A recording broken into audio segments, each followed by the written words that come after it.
Hey everyone, thanks for joining us today. We'll be talking about Splatoon 2. Let me share my presentation. We'll give everybody another 30 seconds while I present. I'll mute myself so you don't hate the clicking.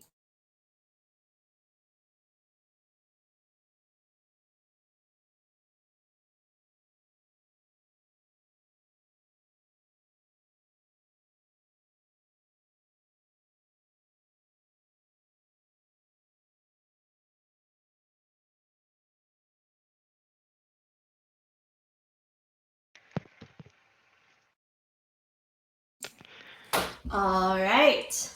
Welcome. I added a pretty sick jersey. Welcome again to our discussion about Splatoon 2. Today I am joined by Milton Meza, or Coach Meza. Coach Meza helps with one of our Super Coach programs. He has been there for the past 3 years and has really been helping out with being that specialist in all the game titles and getting the kids prepped and ready, while Coach James kind of helps help the program. So thank you so much. He's going to be talking about Splatoon 2, give you kind of a quick overview of it, and then answer some questions at the end. So please use the Q&A if you have questions. Just for some housekeeping, this part is recorded. Once we go to the networking sessions, that part is not recorded. And then for the giveaway, if you are a coach or player in high school and you're enrolled in the fall 2021 season in one of our Nintendo titles, you are eligible for a Smash bundle. I will be emailing people out over the next few days. And that's pretty much it for that part. I'll get your information from the registration. So here we go. Welcome, Coach, and I will hide myself and mute myself. All right. Well, hello. So this is the Splatoon 2 overview. I'm going to try my best to go over everything about the game. Basically, the basic format is 4v4 matches, 5 sets, 5 different game modes, 4 players in each team format, and the games will be on Tuesdays. The object is the object to win is a team of 4 must cover the entire stage in the turf war with their own color paint. The equipment needed, either a Nintendo Switch or a Switch Lite. Each player would need to have an account for Nintendo and Nintendo Switch Online membership to play online. They have a family account that you could link 8 accounts to for less than $40 a year, and then also controllers to play. Ethernet adapter and wired internet connection is the best way to play, but you could also play wireless as well. As I said before, the objective for Turf War, one of the modes, is to cover the map in your team's ink. The characters are called Inklings or Octolings if you have the DLC for the Octoling expansion. The the gear, the weapons, they have different gear, which are usually clothing like shirts, jackets, different types of shoes, different types of headgear, masks, different things like that give different abilities. Um, So the game phases will be through creating the match on customs, private lounge, and then you go from there. As I said before, uh, you play by slinging your ink, shooting the ink out of the weapons, which there are a bunch of different weapons on this game, from paint rollers to buckets to like Gatling guns that look like ink pens that shoot ink. It's amazing. Like the variety is crazy. And then after the game, you would just report your results to play versus for the matches. So this is an example of what the Inkling. Well, this is an Octoling. This is my character that I use on my Switch. As you can see, there are different weapons. Like this one is a little bathtub that shoots bubbles out. It's really cool. There's sniper rifles, there's buckets, there's regular paintbrushes, there's rollers, there's dual uh splatter shots, there's a bunch of different things. And as I said, there's headgear, which is sold by some a character named Flo, who's like like some kind of sea anemone kind of thing. The clothes are sold by Gelfonso, who's a jellyfish. The weapons are sold by Sheldon, who is like a shell crab, and then the shoes are sold by a snow. I think it's a snow crab. He's like a eight-legged crab that has a bunch of shoes on all his legs, which is kind of cool. Uh, you go to the next one. So as I said, this is the regular battle, which is turf war. You have 3 minutes to cover the ground with the most ink. Whichever team covers the most turf wins. You go to the next one. This is like the beginning stages, as you can see, where it's the floor is black, is not splattered with ink. Uh, there's a variety of different colors that go against each other. This is just kind of an overview of the map when you press X and open up the map during the game. This is as the game goes on. Once more people are in, you can see it kind of. There's a lot of ground to cover. And this is kind of how it looks like when the match is over. These two little cats are the big cat is Judd and the little cat is Little Judd. They're always the judges at the end of the match. No matter what, you're always going to be the good guy, and the bad guys are always the opponents. These are some of the other modes that will be taking place. The first one is Splat Zone. It's usually 5 minutes to cover splat zones with your team ink. To win, you'll need to have the zone captured for more time than the opposing team. Whichever team has the majority of the splat zone has captured it. Each team has a countdown from 100, meaning that when your team reaches zero, the opposing team is knocked out. On some boards, there is one big splat zone, and then on other boards, there are two little ones. So you just have to maintain control of that by keeping it covered with your ink, with your team's color of ink.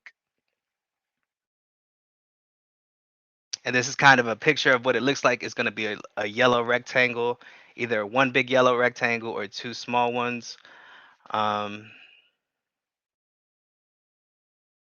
uh, this is a video of how it basically how it's going to look. Oh yeah, the inklings don't like water, so that was me landing in water by accident.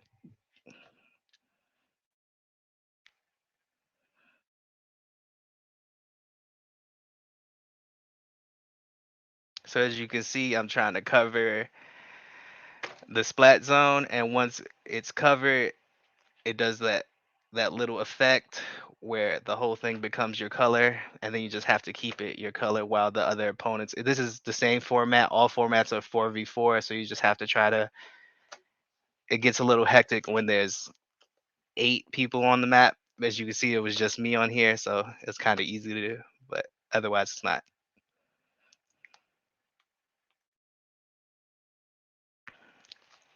The next game modes are tower control.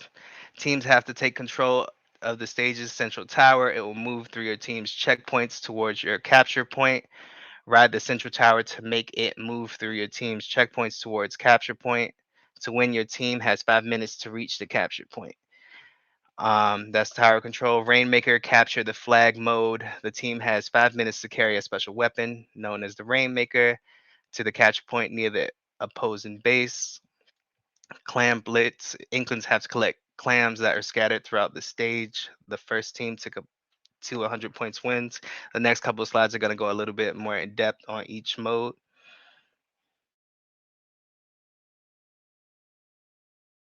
So this is tower control. As I said, you basically just need to um, take control of the tower. You can shoot the side of the tower to climb up the tower, and then once you're on it, paint your team's ink, and then you'll take control of it. It'll move throughout the map. There are checkpoints along the route. It will stop at a short time at each checkpoint. You just have to maintain control of the tower until the checkpoints defense are reduced to zero. At that point, it will be able to proceed to the next point. Once you clear a checkpoint, you'll be able to pass through it again without stopping. However, a checkpoint will slowly recover its defenses if you are unable to clear it previously. As the tower approaches the goal, your goal distance will decrease. If the battle ends without either team reaching the goal, the team with the lowest goal distance will win. Also, if there's no one on the tower, it will move back to the middle. Once an opponent covers the tower with their ink, it will move in the direction of their goal. There's a goal on each side of the map towards the starting point where the tower needs to go. The next slide is going to be a video of kind of how Rainmaker works. Basically, yeah, I'll explain it after the video.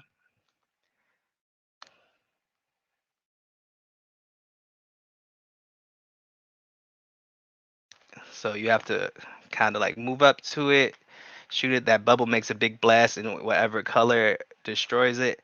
And then from there, you and your team just have to basically escort the Rainmaker up to the tower. The goal is for the person, for your team, whoever has the Rainmaker, you would want to defend them and kind of guide them up while they're usually the strategies with this one differ, but I mean, you just kind of guiding the person with the Rainmaker up. If you fall in the water, the Rainmaker resets. You could always splat the person who has the Rainmaker, and then it'll go back into that bubble form you saw at the beginning, and then it'll have the ability of whatever team covers it with their ink, they'll be able to any after the explosion of that bubble, anybody can get the Rainmaker. So it's kind of as soon as that explosion happens, you have to move quick to pick up that Rainmaker and get moving.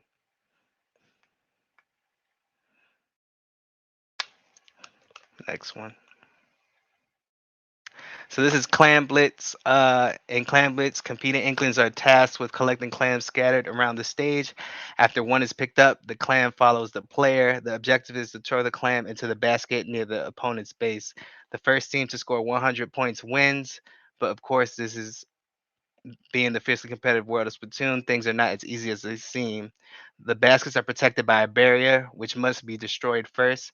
After collecting 10 clams, the player will earn a power clam, which is basically shaped like a giant football. These superpower clams are the key to breaking the barrier, so strategy will definitely be involved in which clams are used to destroy the barrier. So basically, you get once that barrier is down, your whole team could come up to the net and just start chucking their clams inside of it. Um, yeah, that's pretty much it. And then the first one to zero wins.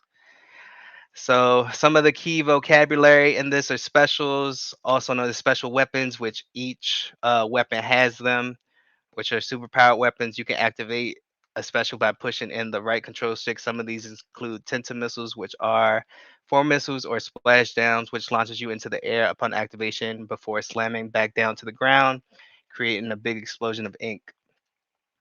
Super jump. This is essential in ranked Splatoon 2 to keep the pressure on the objective. Jumping on a teammate will basically allow you to jump very high into the air, landing somewhere unexpected.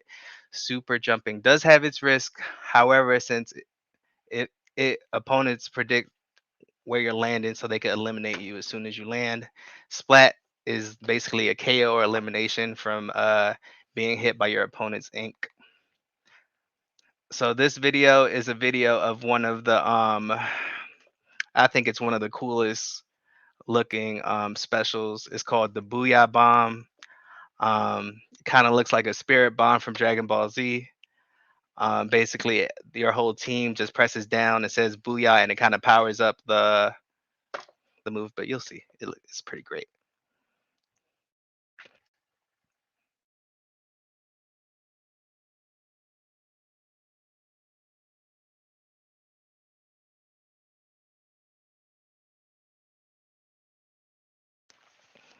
So that's one of the special weapons. I think it's the coolest looking one, and as you can see, it it splatted three opponents. You go to the next one.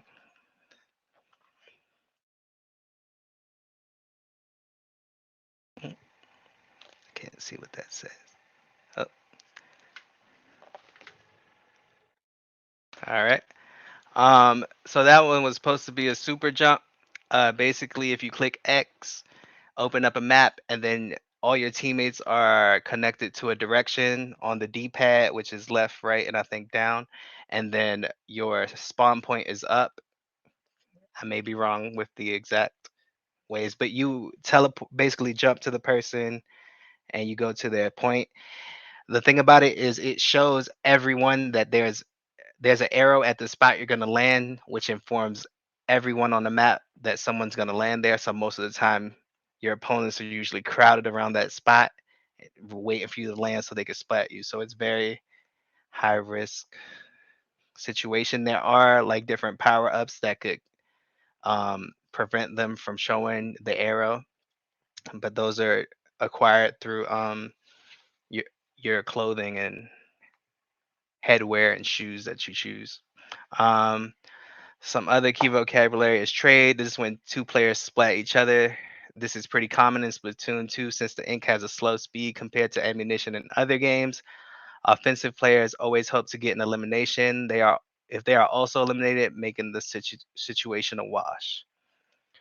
Sharking, this is a term used for when you hide in the ink waiting for an opponent to pass by within range. When they do emerge for a quick elimination, you'll want to be using a stronger one hit KO weapon like rollers or blasters. When you are in ink form, if you stay completely still, you cannot see anybody that's there. But if you're moving, you'll kind of see like the swimming animation of the squid or octoling swimming through the ink.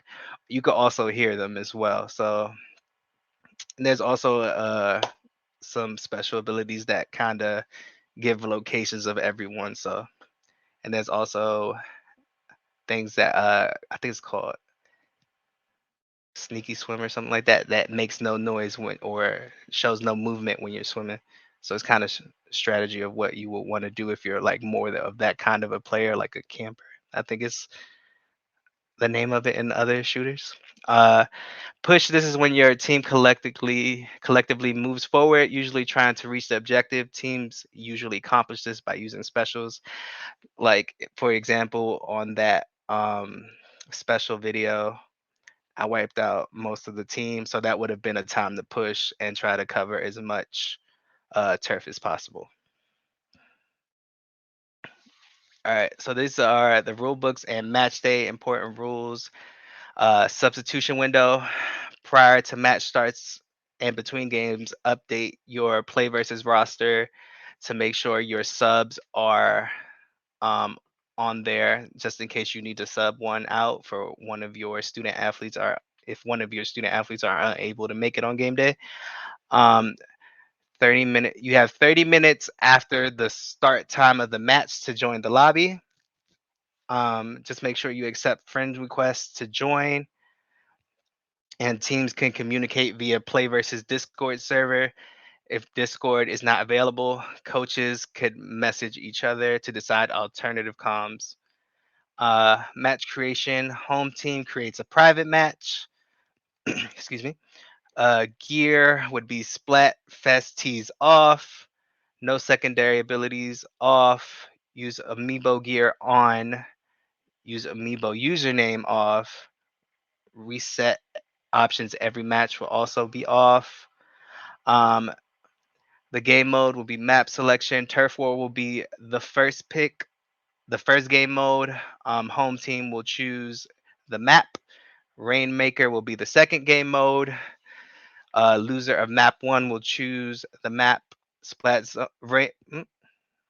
Rainmaker will be Splat zones will be game three.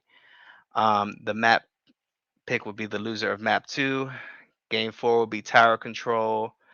Map four will be picked by loser of map three. And the clan blitz mode will be game five. Loser of map four will choose that map. Uh, Lobby leader selects maps, then loser selects. Yeah, explained that. All right. Um, Coaches can decide their practice schedule. I know for the team that I will be having this year, most likely be practicing on Monday since game days will be on Tuesday. Setting player and team goals. You will want to see what weapons your student athletes would want to do. In competitive Splatoon, it's the weapon roles are slayers, support, and anchors. Slayers are usually close range weapons. They're usually the aggressors, the people that are going out to try to splat as many people as possible. Support usually are the ones who are painting or the field, securing space, throwing bombs out, trying to make space for their slayers to go out, supporting their slayers to make sure they're doing what they need to do. And then there are anchors. Their goals are to stay alive, shut down space, and usually are the strat callers. So these are usually like the snipers, the long range weapons, like the Gatling machine guns, those kind of situations. So trying to set up um, what kind of team you want. I know the most common are two Slayer, one support, one anchor, but you could switch it any kind of way you want, whatever works for your team. Um, yeah.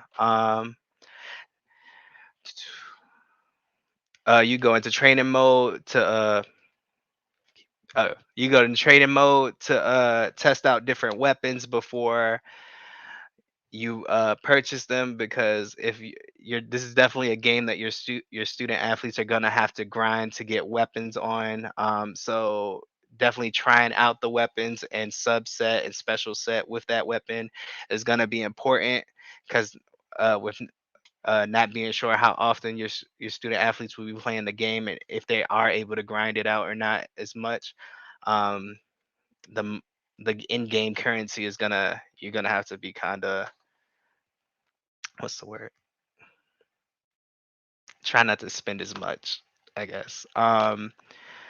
You could also uh there's on the lobby ranked and league matches. If you go to the lobby on the map, you could also do something called recon, where you go onto the maps and just kind of explore what the maps are like, um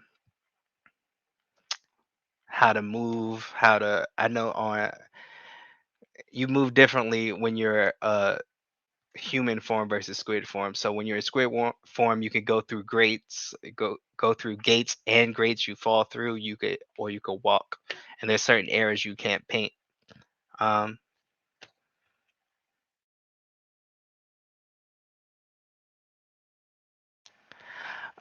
Video on demand review, replays in game, analyze match and scrimmage plays, specifically look at close sets, notice situations, why they happen, how to make them better.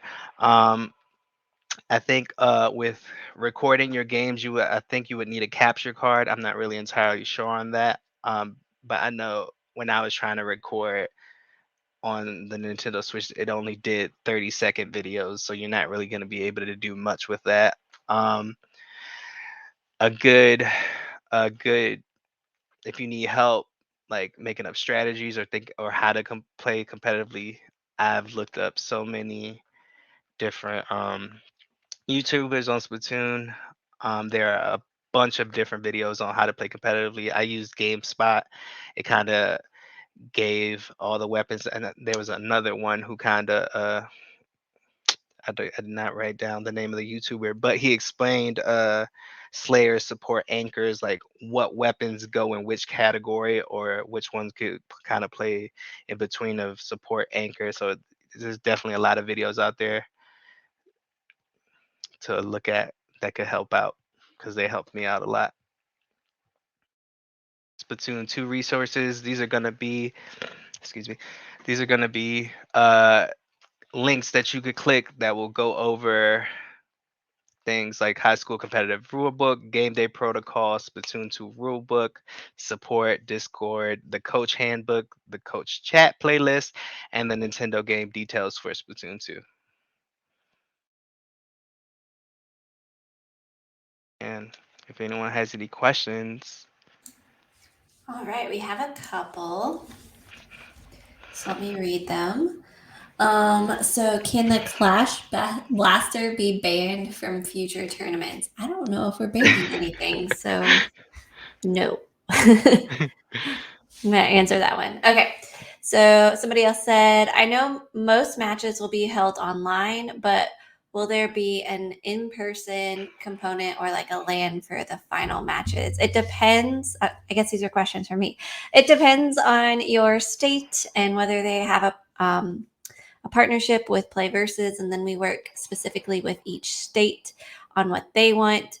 A lot of places are still going to be virtual with COVID, so just kind of stay tuned. We'll announce those. If you are a regional league, we've been doing those virtually this whole time with no plans to do them in person since there's a wide range of states in those regions. Great questions. Any other questions about practices or something you want to see to help your kids get better?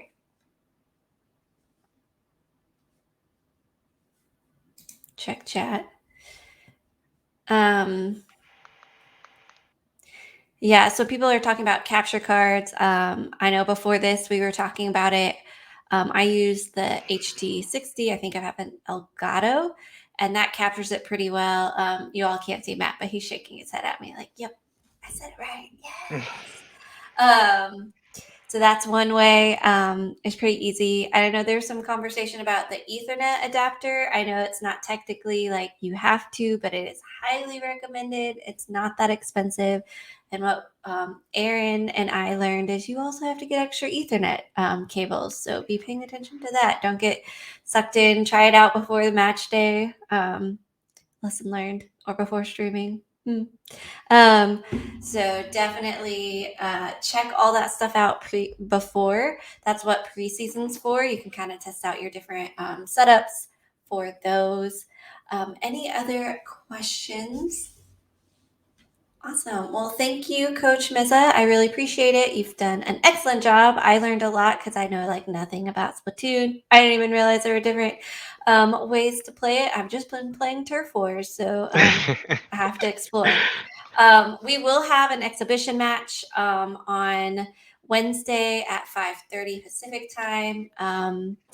Because I was running it, we'll probably only do Turf Wars because that's the only thing I know how to do, unless Coach Meza hops in and explains it to me.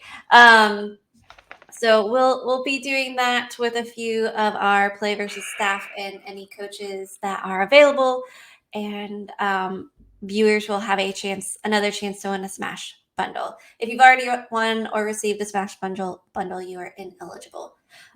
So we're going to end this. The recording is going to be over. It'll ask you if you want to join the networking sessions. You have to click yes, and then you have to click on a circle. So double click there. Kind of different that way. The networking session will not be recorded. So just kind of keep that in mind. But it's a chance for you to get on, use your voice if you prefer to chat things out rather than type them out, and ask questions to Coach Meza, myself, and Matt. All right. Thanks, everyone.